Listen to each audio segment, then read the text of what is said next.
Kalau hari ini tiba-tiba tuan-puan dapat call, tuan-puan dapat durian runtuh, duit RM100,000, RM200,000, RM500,000 depositkan dalam akaun bank. Saya nasihatkan tuan-puan, jangan sentuh duit itu dulu. Mungkin duit yang banyak itu hasil daripada pampasan yang tuan-puan buat, ataupun hasil jualan tanah, ataupun hasil jualan tanah wasiat keluarga, dapat untung besar dalam bisnes dan sebagainya lah. Masalahnya akan berlaku apabila kita tak biasa pegang duit besar, nafsu kita yang lebih besar. Duit itu sepatutnya dia penyelamat untuk hidup kita, tetapi akhirnya boleh hangus macam tak pernah wujud. Dalam video ni saya nak kongsikan kepada tuan-puan cara paling selamat yang tuan-puan boleh ambil kalau dapat duit durian runtuh.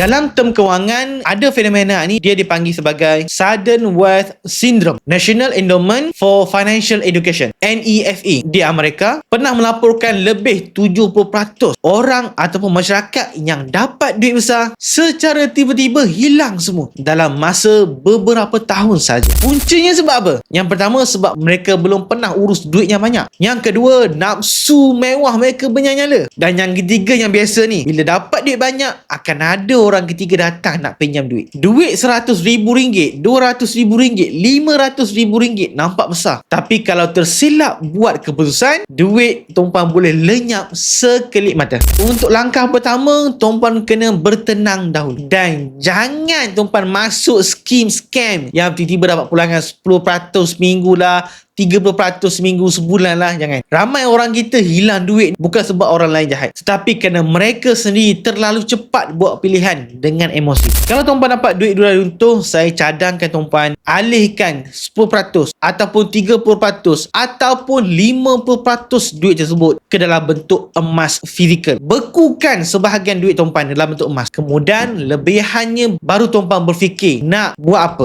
Cara paling senang nak dapatkan emas fizikal adalah tuan-puan boleh berurusan dengan mana-mana dealer terlatih syarikat emas Publigo. Publigo adalah syarikat emas terbesar di Malaysia. Tuan-puan boleh dapatkan emas fizikal dengan bimbingan dealer yang terlatih. Bila tuan-puan ada emas, sebenarnya kekayaan masih di tangan tuan-puan, bukan pada orang lain. Tapi kalau tuan-puan ada duit, kemungkinan duit tuan-puan akan cepat lesap sebab emosi tuan-puan akan lebih terganggu kalau tengok duit banyak.